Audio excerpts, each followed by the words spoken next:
Subscribe to Storylab for more stories. Now, let's begin this one. Chapter 1. The Performance. Clear your desk, loser.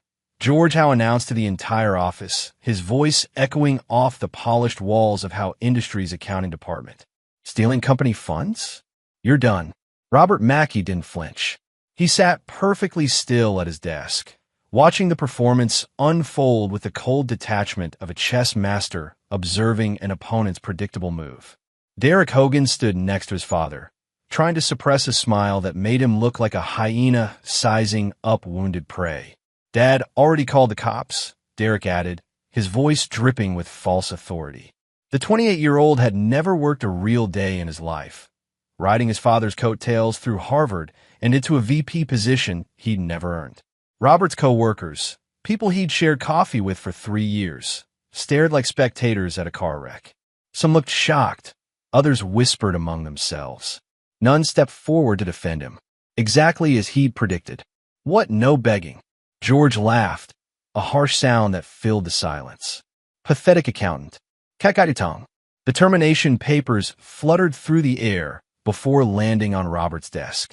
He glanced down at them without touching them, noting the forged signatures and backdated documents. Professional work. Someone had invested serious time in this frame job. "Sign them or we add criminal charges," George threatened, leaning forward with breath that reeked of whiskey and desperation. Robert finally looked up, his gray eyes meeting George's with an intensity that made the older man take an involuntary step back. For just a moment, George saw something that didn't belong in an accountant's gaze, something that spoke of violence and capabilities far beyond spreadsheets and tax returns. "Criminal charges?" Robert asked quietly, his voice carrying a weight that made several co-workers unconsciously lean away from their desks. "That's interesting." He stood slowly, his 6-foot frame unfolding with military precision. 20 years of special operations had taught him patience, and the last 3 years undercover in this corporate cesspool had been excellent practice. Derek shifted nervously, suddenly uncertain about the man they thought they'd cornered. Robert reached into his desk drawer, ignoring the way Derek's hand moved toward his pocket, probably reaching for the phone to call security. Instead, Robert pulled out a simple black folder and placed it carefully on his desk. "You know what's really interesting about criminal charges, George?" Robert's voice remained conversational, but everyone in the office had gone dead silent. "They require evidence. Real evidence." George's face flushed red. "We have all the evidence we need, you—" "The Cayman account," Robert interrupted, opening the folder just enough to reveal a photograph of Derek leaving a bank in Georgetown. Interesting vacation spot for someone who supposedly never left the country. Derek went pale. "I don't know what you're talking about." Robert smiled then, and it was the kind of smile that made seasoned soldiers check their weapons. "Of course you don't. Just like you don't know about the shell company, or the real reason my wife Teresa has been working late so many nights." The color drained from George's face. Robert had just connected dots that were never supposed to be connected. The embezzlement scheme, Derek's involvement, and most damaging of all, the affair with Robert's wife that had provided the emotional leverage for the entire operation. "You see, gentlemen," Robert continued, closing the folder and tucking under his arm, "when you decide to destroy someone's life, you should probably make sure they're actually just an accountant." He walked toward the exit, each step measured and purposeful. At the door, he turned back to face the frozen tableau of guilty faces. "Oh, and Derek, you might want to call Teresa. Tell her the game's changed." His smile widened. "Tell her Robert Mackey says hello." The office erupted in whispers as Robert disappeared into the elevator. George stood paralyzed, finally understanding that they hadn't been hunting a sheep. They'd cornered a wolf. Chapter 2. The Hunters Passed. 3 hours later, Robert sat in his black pickup truck outside Maple Ridge Elementary, watching his 8-year-old daughter Katie Mackey climb into Teresa's BMW. His wife looked radiant, the glow of a woman who thought she'd won everything. She had no idea her husband was watching, or that he'd been watching for months. Robert's phone buzzed. A text from Derek. "Your wife says you got what you deserved. She's filing for divorce tomorrow. We're taking everything." Robert deleted the message without responding. He had more important matters to consider. His real name wasn't Robert Mackey. That identity had been carefully constructed 3 years ago when Colonel Marcus Webb had approached him with an unusual proposition. Robert's actual name was classified so deeply that only 4 people in the world knew it. What mattered was what he'd been. 15 years with the 75th Ranger Regiment, 5 years with Delta Force, and 3 years with a unit so black it didn't officially exist. Marcus had found him in a VA hospital, recovering from wounds that had ended his military career. "I need someone who can disappear into civilian life," Marcus had explained. "Someone who can become completely ordinary while we investigate something extraordinary." The assignment was how industries. Someone was selling military-grade technology to foreign buyers, but the operation was too sophisticated for typical corporate espionage. They needed a ghost, someone who could infiltrate the company and identify the entire network. Robert had created the Mackey identity from scratch. Moved to Millfield, Ohio. Found a job at Howe Industries. Met Teresa Richardson at a coffee shop 2 blocks from the office. She was beautiful, intelligent, and worked as a real estate agent. The perfect cover wife for a man who needed to appear settled and normal. What he hadn't expected was actually falling in love with her.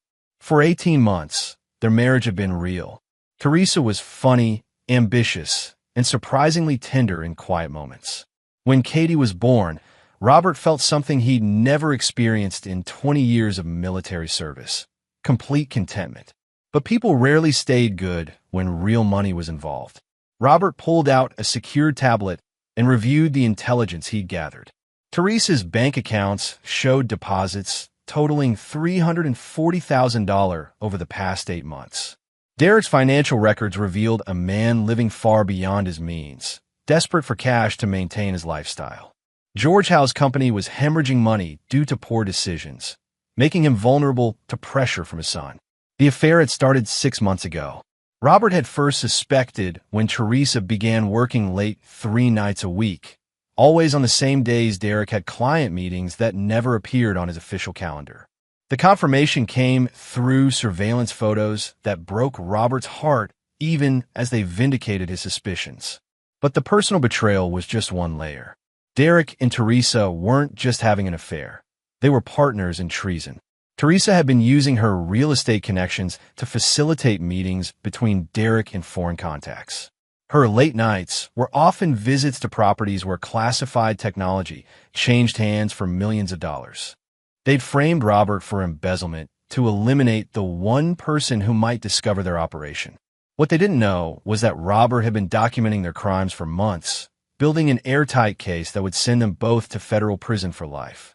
But federal prison wasn't enough. Not for a man who'd loved completely and been betrayed absolutely. Robert's phone rang. Marcus Webb's voice was gravelly with concern. The office incident was reported. "Are you compromised?" "They think they won," Robert replied, watching Teresa laugh at something Derek said through the coffee shop window across the street. "Phase 1 is complete." "Robert, whatever you're planning has nothing to do with the mission," Robert interrupted. "How Industries will fall. The foreign buyers will be arrested. Your operation succeeds either way." And then Robert watched Derek's hand rest possessively on Teresa's thigh. His wife, the mother of his child, leaned into the touch like she belonged there. "Then I collect what's owed to me." Chapter 3, The Web Begins. That evening, Robert sat in his basement workshop, surrounded by equipment that would have impressed most intelligence agencies. 3 years of deep cover had required maintaining his skills, and Marcus's operation had provided resources far beyond what a simple accountant could afford. Katie was upstairs, supposedly doing homework while actually playing video games. Teresa wouldn't be home until midnight, another client dinner that was actually a romantic evening with Derek. They'd grown careless in their confidence, which would prove to be their first mistake. Robert's secure phone buzzed. Marcus Webb appeared on the encrypted video call, his weathered face grim with concern. "The foreign buyers are getting nervous," Marcus reported. "Derek's been pushing to accelerate the timeline. He wants one final shipment before disappearing with your wife. When?" "Friday night. A submarine will meet their yacht 15 miles offshore." if that technology reaches foreign soil. It won't, Robert assured him. How many buyers? 4 confirmed. All high-value targets our government has been tracking for years. Viktor Kozlov from Russia, Chun Weiming from China, and 2 others we've never been able to touch. Robert studied the intelligence reports Marcus shared. This wasn't just about stopping a technology transfer. It was about eliminating an entire network that had cost American lives. The same network Derek and Teresa had been feeding for months. I need 48 hours after Friday, Robert said. Robert, once we arrest them, will you arrest Katie? Robert's voice went flat. Because they've made her part of this. Marcus paused. What do you mean? Robert pulled up financial records on his screen. Teresa opened a bank account in Katie's name. Derek's been depositing money there, making an 8-year-old girl an unwitting accomplice to treason. When the arrests happen, prosecutors will seize everything connected to the operation. We can protect. No, you can't. Not from what comes next. Robert leaned back in his chair. Teresa and Derek made this personal when they involved my daughter. They crossed a line that can't be uncrossed. Marcus was quiet for a long moment. What do you need? 24 hours of communication blackout after the arrests. No federal intervention, no rescue operations. They wanted to play games with a man's family. Robert's eyes reflected the cold light of his monitors. Let them learn what games I know how to play. After ending the call, Robert opened another application on his tablet. For months, he'd been creating false identities and shell companies, building a financial maze that would take federal investigators years to unravel. Money from Derek's operation had been carefully diverted through accounts linked to foreign terrorist organizations. By Friday night, both Derek and Teresa would appear to be not just traitors, but active terrorists. But financial ruin was just the appetizer. Robert opened a physical safe hidden behind a false wall. Inside were items that officially didn't exist. Military-grade surveillance equipment, classified communication devices, and tools designed for operations where plausible deniability was paramount. At the bottom of the safe lay a black case containing items he'd hoped never to use again. His phone buzzed with a text from Teresa. Working late again. Don't wait up. Kiss Katie goodnight for me. Robert deleted the message and climbed the stairs to check on his daughter. Katie was indeed playing video games, her small face illuminated by the screen's glow. She looked so much like her mother. The same dark hair, the same mischievous smile. Dad! Katie looked up as he entered. Are you okay? You seem sad. Robert knelt beside her chair, fighting back emotions that had no place in an operation. I'm fine, sweetheart.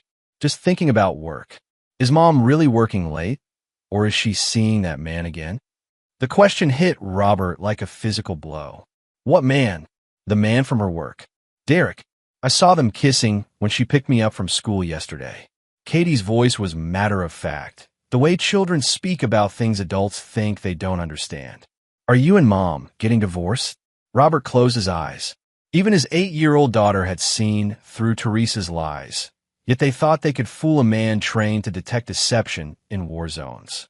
Would that scare you? He asked gently. Katie considered this seriously. A little, but mostly I'd be sad that Mom lied to us.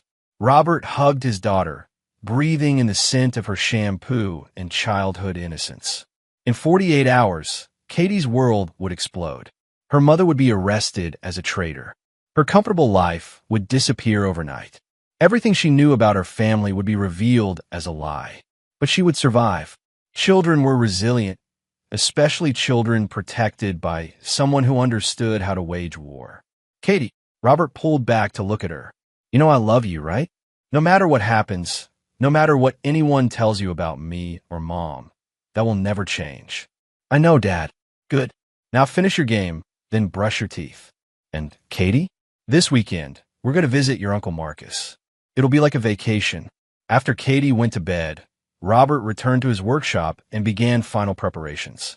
Phase 2 would begin at dawn. Derek and Teresa had spent months setting their trap. Now it was time to show them what a real trap looked like. The hunter was done pretending to be prey.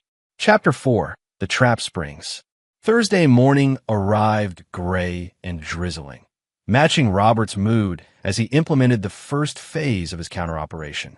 At 6 a.m., While Teresa showered and prepared for another day of lies, Robert sat in his truck outside Derek Hogan's penthouse apartment building. Derek emerged at 7:15, looking haggard despite his expensive suit. The affair and the pressure of managing a treason operation were taking their toll. Robert followed at a distance, noting Derek's nervous glances in his mirrors and the way he kept checking his phone. Derek's first stop was a warehouse on the industrial side of town, the same warehouse where stolen military technology was stored before being shipped overseas. Robert photographed Derek entering, then used thermal imaging equipment to confirm the presence of multiple heat signatures inside. The buyers were already assembling for Friday night's exchange. But Derek's second stop was more interesting. The Millfield County Bank sat in the center of downtown, a brick building that projected stability and trust. Derek spent 45 minutes inside, emerging with a briefcase and a satisfied expression. Robert's surveillance equipment captured Derek making a phone call as he walked to his car. "It's done," Derek said to someone on the other end. "The accounts are ready. After tomorrow night, we disappear forever." Robert smiled grimly.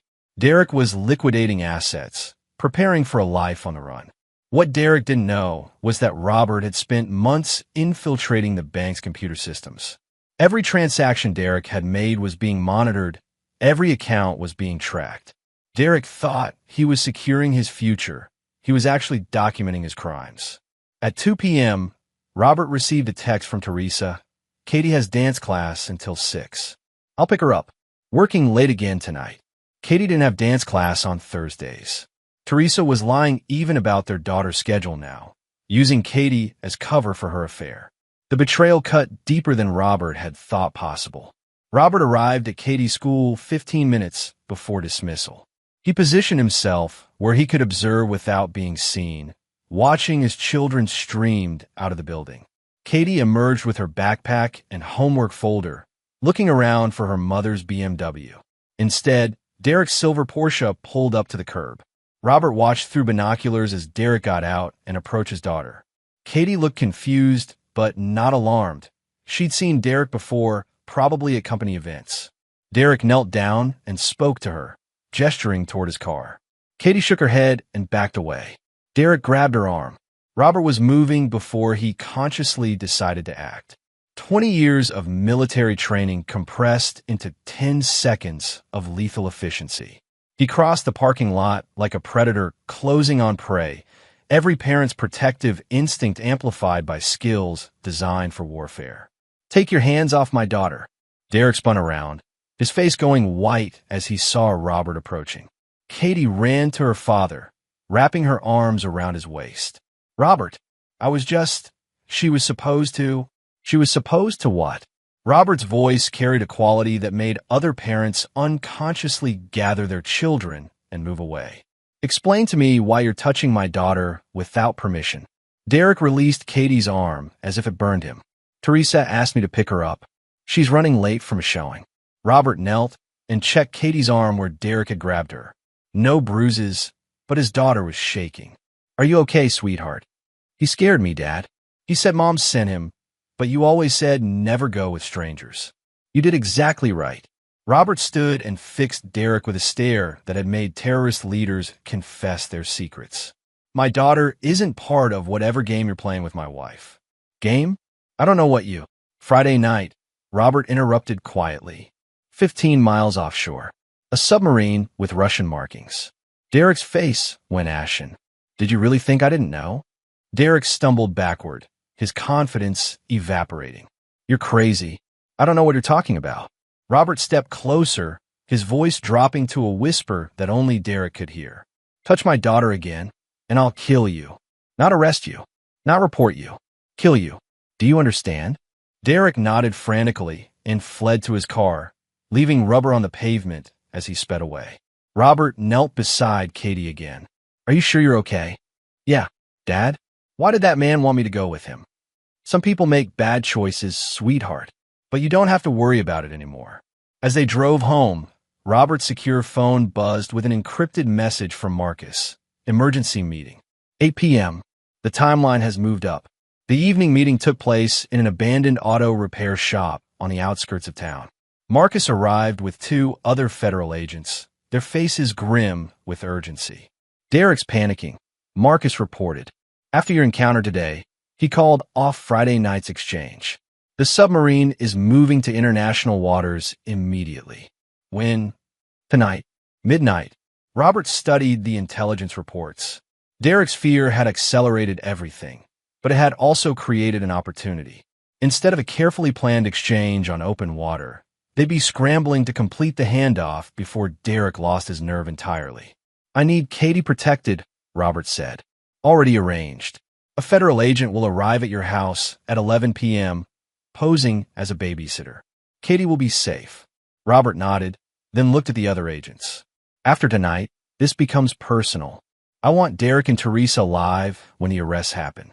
Everything else is negotiable." Marcus understood the implication. "Robert, they made this about my family," Robert said flatly. "They involved my daughter.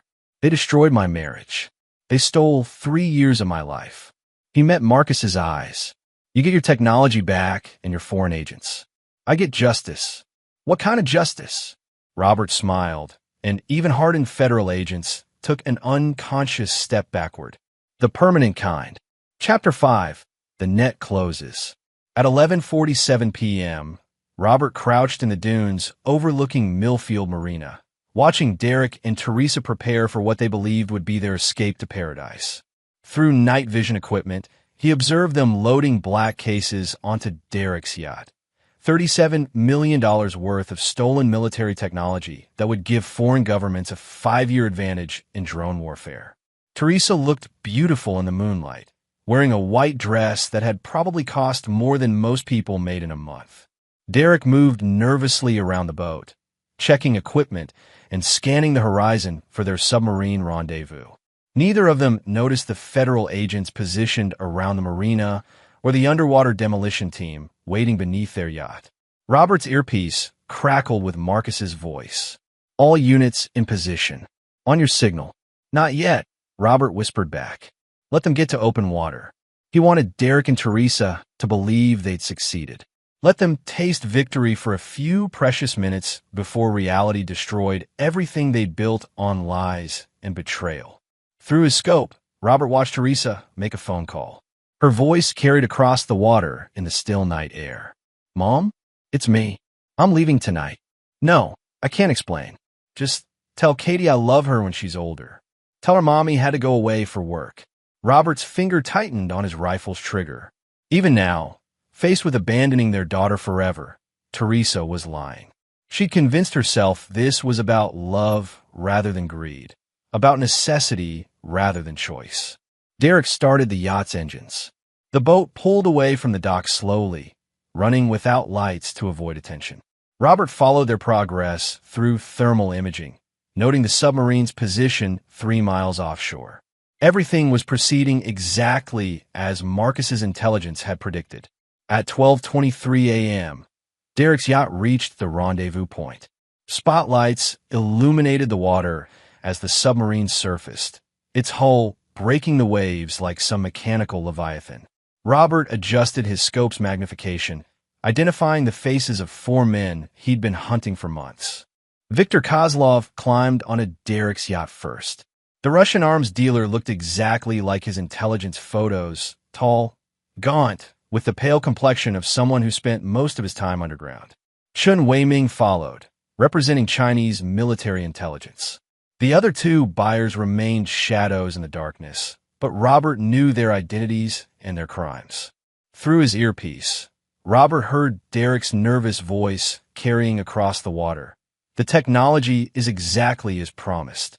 Drone control systems, encrypted communication protocols, and autonomous targeting software. You have tested these systems?" Kozlov's English was accented but precise. "Extensively. My father's company has been developing them for the Pentagon. This is cutting-edge technology that won't be available to foreign markets for years." Teresa stood beside Derek, playing the role of supportive partner while counting money in a briefcase. Robert zoomed in on her face, memorizing the expression of a woman who thought she'd won everything. "Signal the teams," Robert whispered into his microphone. What happened next unfolded with military precision. Federal agents erupted from concealment around the marina, while Coast Guard cutters closed in from 3 directions. Underwater demolition experts disabled the submarine's propulsion systems, trapping it on the surface. Sniper teams positioned on nearby buildings illuminated derricks, yet with laser targeting systems. Derek's voice cracked over the water. "What the hell?" "Federal agents." Marcus's voice boomed through loudspeakers. "Shut down your engines and prepare to be boarded."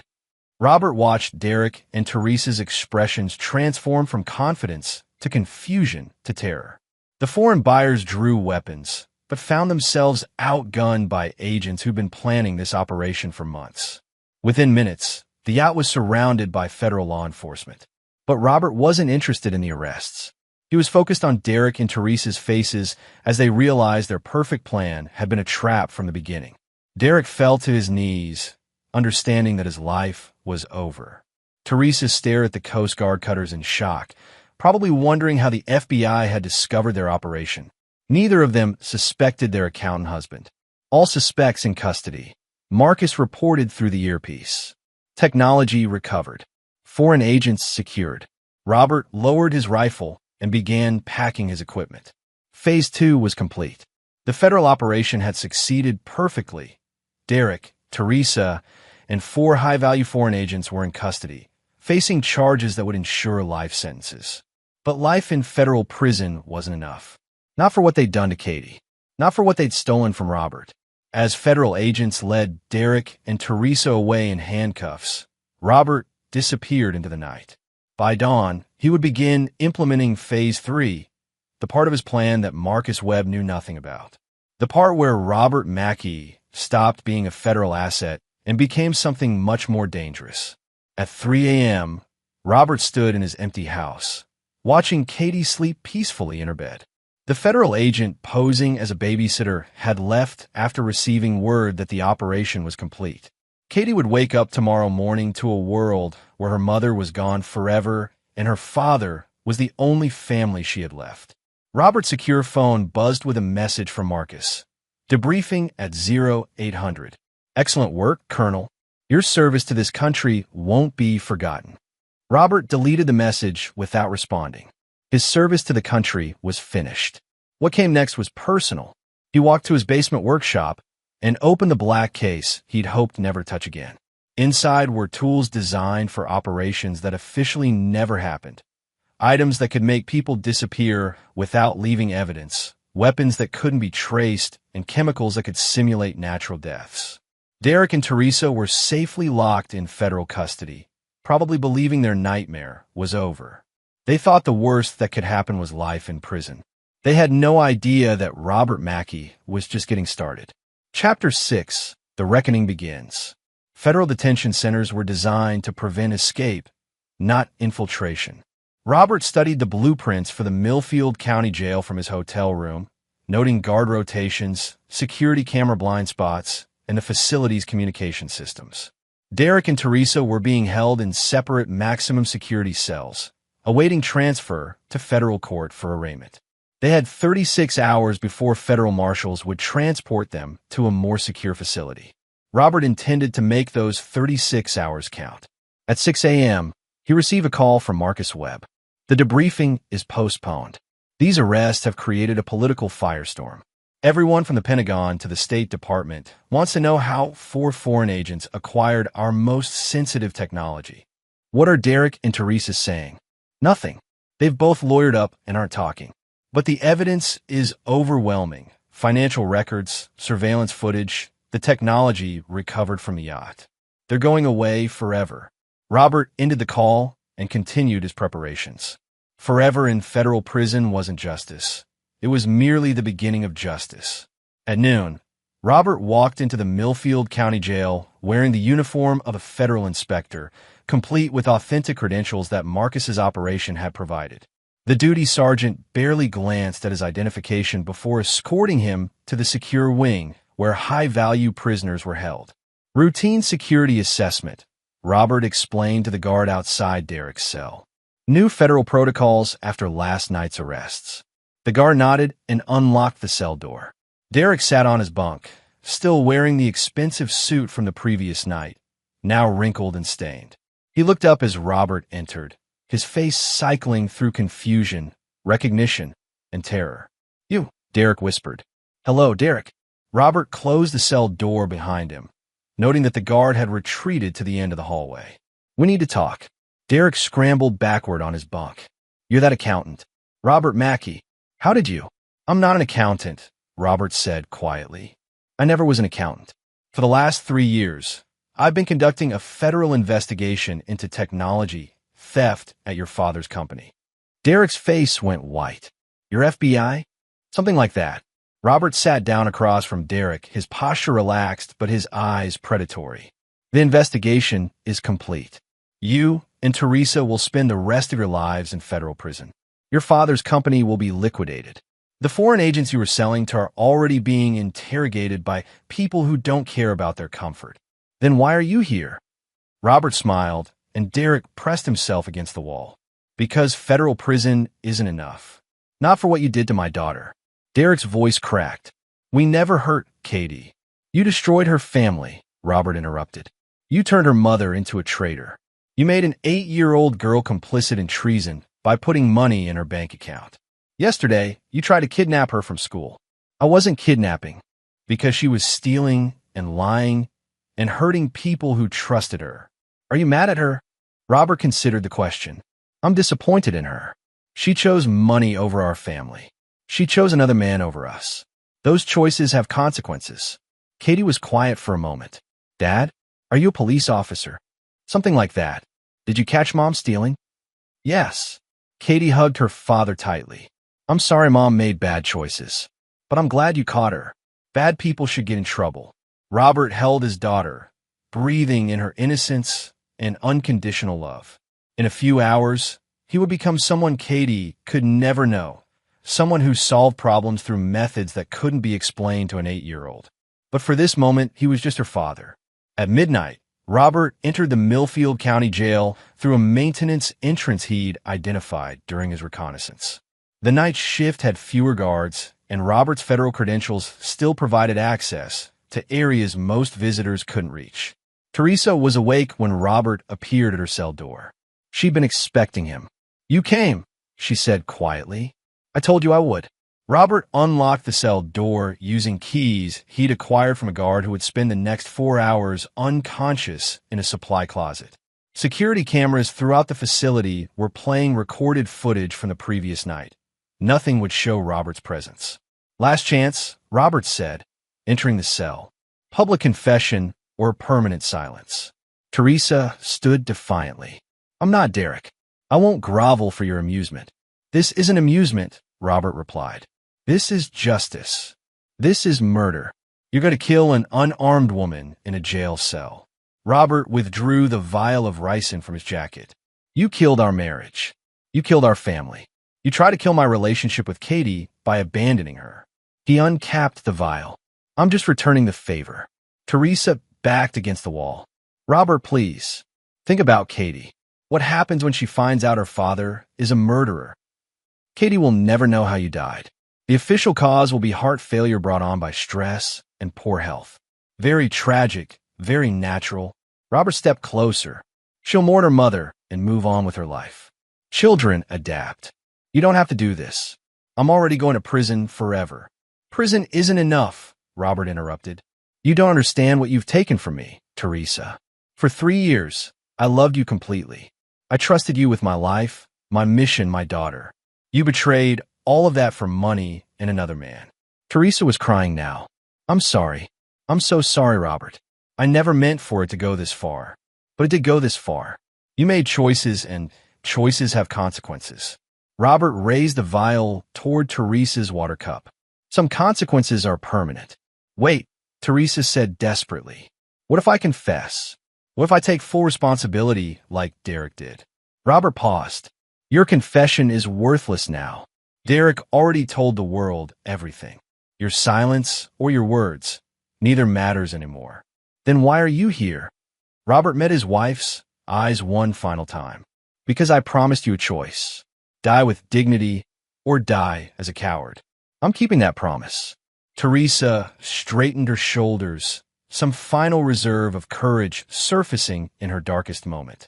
If you're going to kill me, at least tell me why you really became an accountant. The real reason. Robert lowered the vial slightly. I was recruited to investigate technology theft at Howe Industries. The Army needed someone who could disappear into civilian life, someone whose background would never be questioned.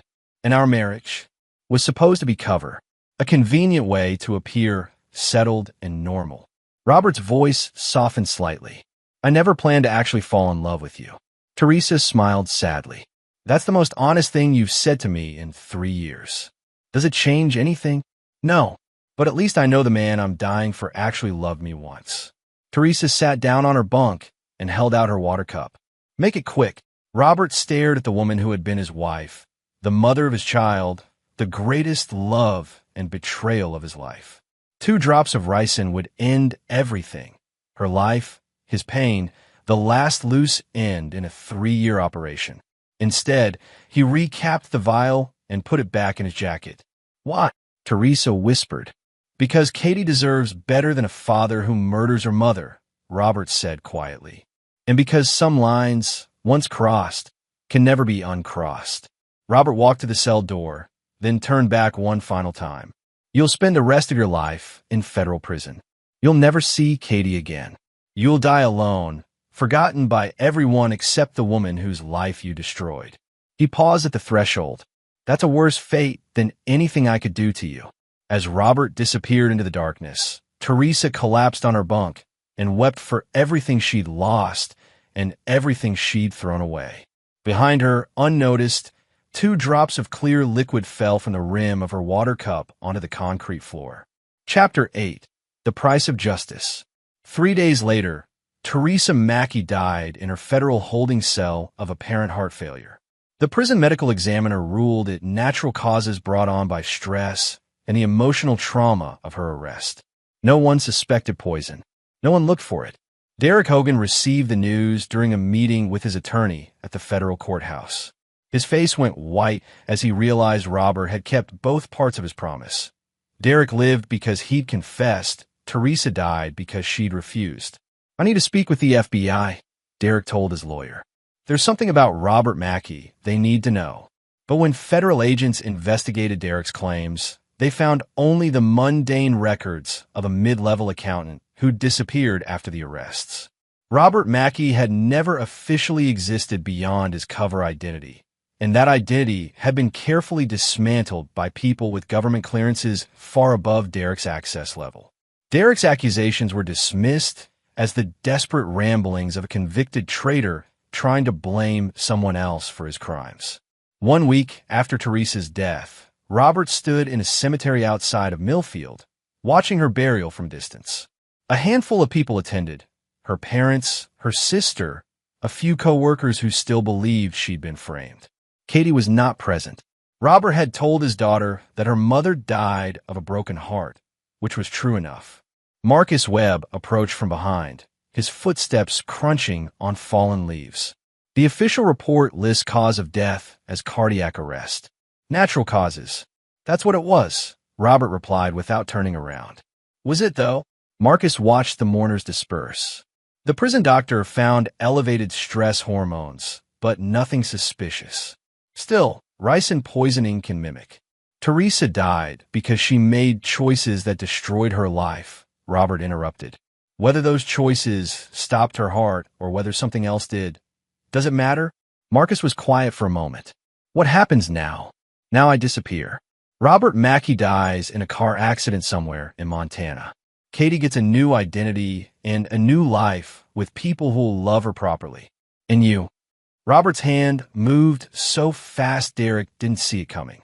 Derek found himself pinned against the wall, Robert's fingers wrapped around his throat with precisely calculated pressure, enough to cut off speech, not enough to cause permanent damage. Listen carefully, Robert whispered. In federal prison, you'll have protection. Guards, lawyers, appeals courts. You'll live in a cell, but you'll live. Robert's grip tightened slightly. Unless you prefer the alternative. Derek gasped, clawing at Robert's hand. Robert released him and Derek collapsed, coughing and wheezing. What alternative? Robert reached into his jacket and withdrew a small glass vial containing clear liquid. Ricin, extracted from castor beans.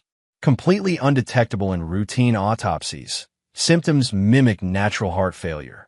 2 drops in your drinking water, and you die a very unpleasant death in about 72 hours.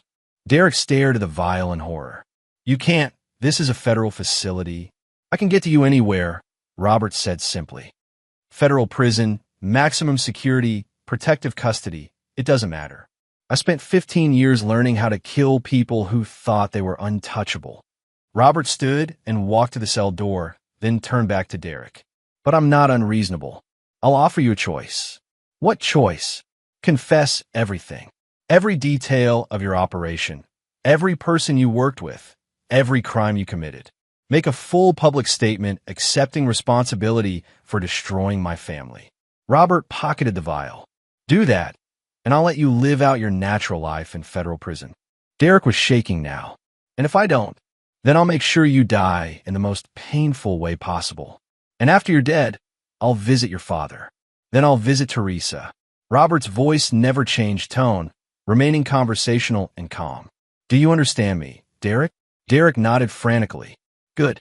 You have 24 hours to decide. Robert knocked on the cell door, and the guard appeared to let him out. Choose wisely. An hour later, Robert sat in an identical cell facing Teresa. His wife, the woman he'd loved completely, the mother of his child, looked smaller somehow, diminished by prison clothes and the weight of her betrayals. Robert, Teresa's voice was barely a whisper. What are you doing here? Saying goodbye, Robert replied. Teresa's eyes filled with tears. I'm sorry. About everything. About Katie, about Derek, about... No, you're not, Robert interrupted. You're sorry you got caught. There's a difference. Teresa wiped her eyes. You don't understand. Derek said we'd be together, that we'd have enough money to start over somewhere else. You were going to abandon our daughter, Robert said flatly. Forever. You were willing to let Katie grow up thinking her mother died, rather than admit you chose money and another man over your own child. We would have sent for her later. Robert laughed, a sound devoid of humor. With what identity? You were planning to disappear, Teresa. New names, new lives, new everything. Katie would have become an orphan while her mother sipped cocktails on a beach somewhere. Teresa broke down sobbing. I love her. I love you both. This was supposed to be simple, just enough money to be comfortable. $37 million, Robert said. That's not comfort, that's greed. He leaned forward, and Teresa looked up through her tears. For a moment, she saw something in her husband's eyes that made her stop crying. Robert? What's wrong with your eyes? Do you want to know who I really am, Teresa? Who you've been married to for 3 years. Robert told her everything. His real background, the federal investigation, the months of surveillance that had documented her affair and her crimes. With each revelation, Teresa's face grew paler. You're military, she whispered when he finished. Was military. Now, I'm just a father whose family was destroyed by 2 people he trusted. Robert stood to leave, then paused at the cell door. Derek will probably take my offer. He's weak, and weak people choose to live rather than die with dignity. He looked back at his wife one final time. What about you, Teresa? Are you weak? What offer? Robert explained the same choice he'd given Derek. Teresa listened in growing horror. You're threatening to murder us, she said. I'm offering you a chance to take responsibility for your choices, Robert corrected. Prison or death. Those are the only options left. As Robert walked away, Teresa called after him. What about Katie? What happens to Katie? Robert paused without turning around. Katie will be fine. She'll live with someone who actually loves her more than money. Robert, please. The cell door clanged shut, cutting off Teresa's voice. Robert walked out of the detention center, knowing he'd never see his wife again, whether she chose confession or death. Either way, justice would be served. Chapter 7. The Final Gambit.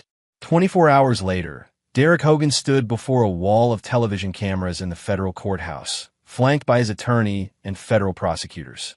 His face was pale and haggard, the look of a man who'd stared into an abyss and chosen to step back from the edge. I want to make a full confession, Derek announced, his voice shaking. I conspired with Teresa Mackey to steal classified military technology from Howe Industries. We sold this technology to foreign agents for personal profit, with complete disregard for national security. Robert watched the press conference from his hotel room, noting Derek's carefully chosen words. The confession was complete: names, dates, methods, financial details. Derek left nothing out, probably hoping that full cooperation would somehow protect him from Robert's threat. Derek's attorney looked sick as his client continued speaking. I accept full responsibility for my actions. I betrayed my country. I betrayed the trust of my family, and I destroyed an innocent family for money and selfish desires. The reporters erupted with questions, but Derek ignored them and walked away from the podium. His public humiliation was complete. His father's company would be destroyed by the scandal. His own life was effectively over. But Derek would live. Robert kept his promises, even to traitors. Teresa's response came 3 hours later. Her attorney held a separate press conference, announcing that Mrs. Mackey would not be making any public statements and would fight all charges at trial. Robert smiled grimly. Teresa had chosen pride over life. She'd always been stubborn. It was one of the qualities he'd initially found attractive. Now it would kill her. At 6 p.m., Robert sat in Katie's new bedroom at Marcus Webb's ranch house, 50 miles outside of town. The federal agent had children of his own and had offered to take Katie until Robert could establish a new civilian identity. Katie was adapting better than Robert had expected. Children were remarkably resilient when protected by adults who actually cared about them. Dad, Katie looked up from the coloring book Marcus's wife had given her. Are you leaving again? Just for a little while, sweetheart. Uncle Marcus will take good care of you. Is Mom ever coming home? Robert knelt beside his daughter's bed, choosing his words carefully. Mom made some very bad choices, Katie. She's going to be in jail for a long time. Katie nodded solemnly. Because she was stealing? Robert finally turned to face Marcus. I go back to not existing officially. There are other missions, other traitors, other people who think they're untouchable. Marcus nodded. The Pentagon wants to offer you a promotion. Full colonel, your own unit, unlimited resources for operations like this one. I'll consider it. They walked away from the cemetery together, two ghosts in a world that officially had no record of their existence. Behind them, workers began filling in Teresa's grave, burying the last evidence of Robert Mackey's civilian life. That evening, Robert sat in Katie's bedroom at the safe house, reading her a story about princesses and dragons. She'd adapted remarkably well to her new circumstances, perhaps understanding on some level that her father had rescued her from something terrible. Dad, Katie looked up from her book. Are we going to live here forever? For a while, until we find a new place to call home. Will I have to change my name? Would that bother you? Katie considered this seriously. Can I pick the new name? Robert smiled, the first genuine smile he'd managed since Teresa's betrayal. What name would you choose?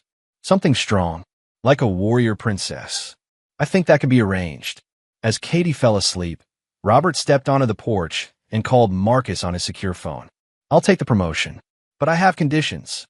Name them. I work alone. I choose my own targets. And I want full authority to handle traitors however I see fit. Marcus was quiet for a long moment. That's a lot of autonomy. Teresa and Derek won't be the last Americans to sell out their country for money. When the next one surfaces, you'll want someone who understands that some problems can't be solved through legal channels. And you're that someone? Robert looked back through the window at his sleeping daughter, the only good thing to survive the wreckage of his cover life. On whatever my country needs me to be.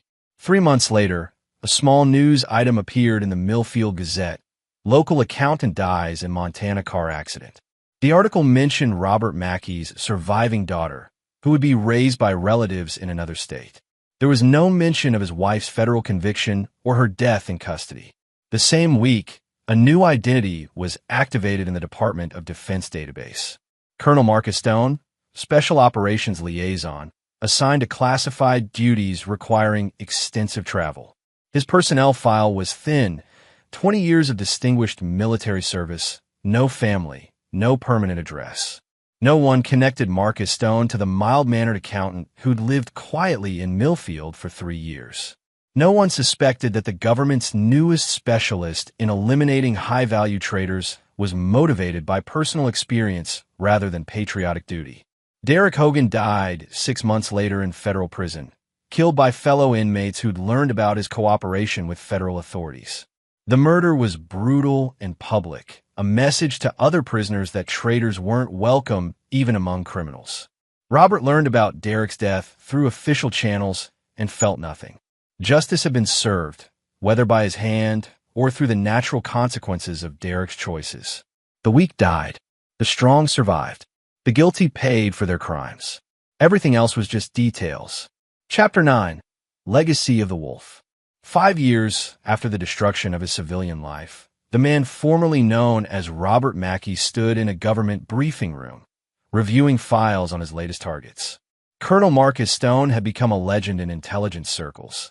The operator who could eliminate traitors so thoroughly that they simply vanished from existence, leaving no trace and no loose ends. His success rate was perfect. 12 operations, 37 high-value targets neutralized, 0 complications or diplomatic incidents. When Americans sold classified information to foreign governments, Colonel Stone made them disappear in ways that appeared completely natural. The briefing room door opened, and Admiral Rebecca Chun entered with a new file folder. "We have a situation in Seattle. A Navy intelligence officer has been selling submarine designs to Chinese military contractors. Family," Stone asked, taking the file. "Wife and 2 teenage children. The wife appears to be unaware of her husband's activities, but we can't be certain." Stone studied the surveillance photos. Commander James Morrison looked like 1,000 other military officers, competent, trustworthy, someone you'd never suspect of treason. His wife, Sarah, was an elementary school teacher. His children were honor students. Timeline: Morrison is planning to defect next month. We need him neutralized before he can reach Chinese protection. Stone nodded and closed the file. "I'll handle it personally." As Admiral Chun left, Stone's secure phone buzzed with a text message from an unknown number. "Dad? This is Katie. I'm 15 now. I'd like to see you." Stone stared at the message for a long moment. For 5 years, he'd maintained complete separation from his daughter, allowing her to grow up believing her father had died in a car accident. She lived with Marcus Webb's family under a new identity, attending private school and receiving the kind of stable childhood he could never provide. How had she found him? Stone typed back, "I think you have the wrong number." Katie's response came immediately. "I know who you are, Marcus Stone. I know what you do. I want to help." Stone felt a chill that had nothing to do with the air conditioning. He called Marcus Webb's secure line. "Marcus, where's Katie right now?" "At school, why?" "Check on her." Immediately. 10 minutes later, Marcus called back. "She's not at school. Her roommate says she left early this morning, claiming she had a dentist appointment." Stone cursed silently. Somehow, his 15-year-old daughter had not only discovered his real identity, but had managed to locate him. The same skills that had made him an effective intelligence operator had apparently been passed down genetically. His phone buzzed again. "There's a coffee shop across from your building." "I'm waiting." Stone looked out his window and saw a teenage girl sitting alone at an outdoor table, looking directly up at his office. Even from 12 stories away, he could see Teresa's features in her face, combined with something harder that definitely came from him. Against every protocol and security procedure he'd been trained to follow, Stone took the elevator downstairs. Katie looked older than 15, or perhaps responsibility and intelligence had matured her beyond her years. She wore simple clothes and carried a backpack like any other student, but her eyes held a calculation that reminded Stone of himself at her age. "Hello, Dad." Stone sat down across from his daughter, noting how she'd positioned herself with clear sight lines in multiple directions and easy access to 2 different escape routes. "How did you find me?" "I've been looking for 3 years. Uncle Marcus tried to hide it, but I knew you weren't really dead." Katie leaned forward. "I know about Mom's trial. I know about Derek Hogan. I know you worked for the government when you were pretending to be an accountant. What do you want, Katie? I want to understand why you abandoned me." Stone studied his daughter's face, seeing both Teresa's beauty and his own capacity for violence. Because children don't belong in the world I inhabit now. What world is that? A world where people die because they make wrong choices. A world where justice isn't always legal, and where good people sometimes have to do terrible things. Katie nodded as if this made perfect sense. Like killing traitors who sell secrets to foreign governments. Stone went very still. What makes you think that's what I do? Because I've been tracking your operations for 2 years. Every time a defense contractor dies in a car accident or a State Department official has a heart attack, I check their backgrounds. They're always connected to espionage cases that disappear from public records. You've been investigating classified operations? Katie smiled, and for a moment, she looked exactly like Robert Mackey's daughter instead of Marcus Stone's ghost. I'm very good with computers. Better than most people realize.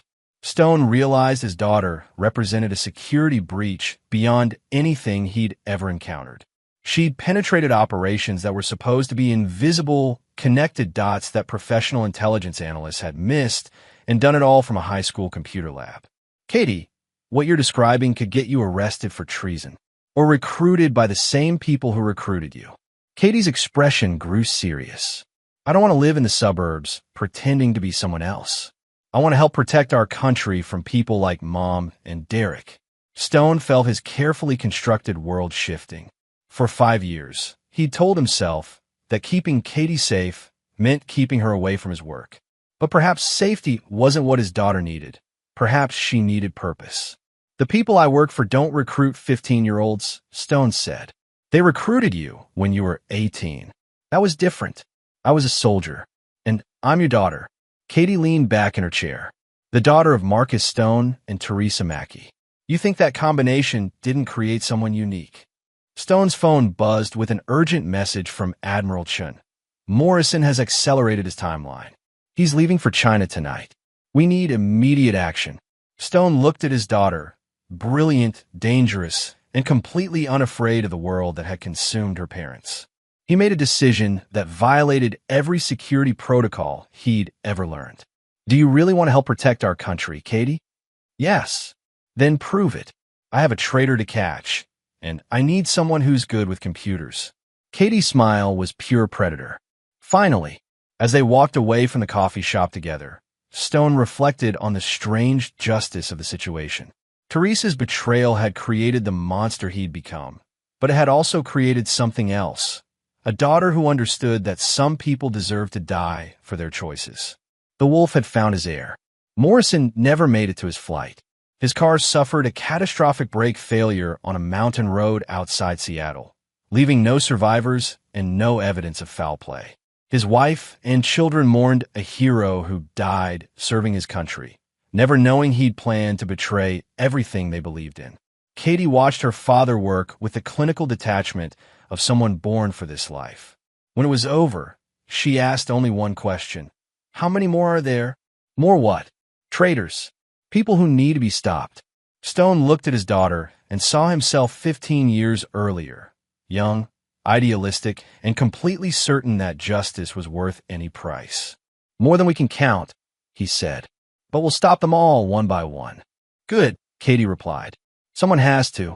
The Mackey family legacy would continue, but not in the way anyone could have predicted. The accountant was dead, the wife was buried, and the traitors had paid their debts in full. What remained was a father and daughter who understood that some sins were unforgivable, some betrayals demanded permanent consequences, and some people existed only to serve as examples to others.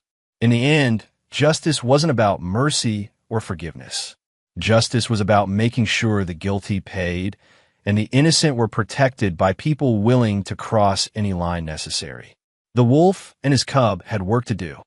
This is where our story comes to an end. Share your thoughts in the comments section. Thanks for your precious time. If you enjoyed this story, then please make sure you subscribe to this channel. That would help me a lot. Click on the video you see on the screen, and I will see you there.